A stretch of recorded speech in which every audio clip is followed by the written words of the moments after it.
অনেক দিন পর বাড়িতে লোটে মাছ এনেছে। এই দেখো লোটে মাছগুলো আমি আজকে বানাবো গন্ধরাজ পাতা দিয়ে লোটে মাছের ঝুড়ি। কি করে বানানো হয় দেখবে। দেখো ভালো করে মাছগুলো আমি ধুয়ে লবণ হলুদ মাখিয়ে রাখছি আগে থেকে। এরপর কী কী মশলা দেবো সেটা দেখাবো। লোটে মাছ খেতে আমার খুব ভালো লাগে, বাড়ির সবাই ভালো খায় মোটামুটি, কিন্তু পাওয়া যায় না বিশেষ, এই জন্য আনাও হয় না। অনেক দিন পর পেয়েছে তাই নিয়ে এসছে। দেখো কেটে মাথাগুলো বাদ দিয়ে কিন্তু আমি ফেলে দিয়েছি সব। দেখো লবণ হলুদ মাখিয়ে রেখেছি। এবার একটু ময়দা মাখিয়ে নেবো, তাহলে মাছগুলো বেশি ভাজতে গিয়ে একদম ভেঙে যাবে না। ভেজে নেবো আগে মাছগুলো।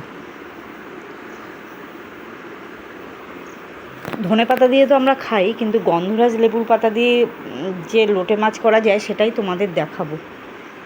খেতে খুব টেস্ট হয়, গন্ধটাও খুব ভালো হয়। মাছগুলো সব এরকম করে আমি ভেজে নেব। ভেজে তুলে নিয়েছি। এবার ওই তেলেই আমি পেঁয়াজ ফোড়ন দিয়ে দিলাম। মাছ ভাজতে প্রচুর তেল লেগেছে, তাই জন্য আমি এইখানে অল্প তেল মানে একটু দিয়েই মশলাটা কষাবো। মাছ থেকে প্রচুর তেল বেরোবে। সমুদ্রের মাছ ভাজতে প্রচুর তেল লাগে। তোমরা ভাবছি কড়াইতে তেল নেই, মশলা কষাচ্ছে কী করে। অল্প তেল দিয়ে আমি কষিয়ে নেব মশলাটা। টমেটোটা দিয়ে দিলাম।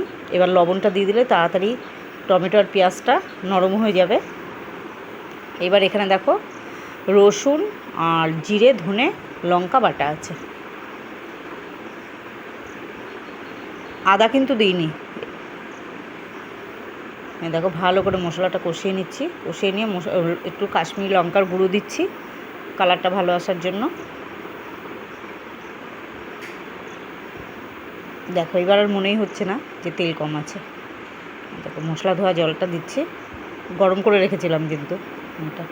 দেখো এবার মাছগুলো আমি এক এক করে দিয়ে দিচ্ছি। মাছগুলো কিন্তু বেশি ভাঙেনি ভাজতে গিয়ে, ময়দাটা মাখিয়ে নিয়েছি বলে।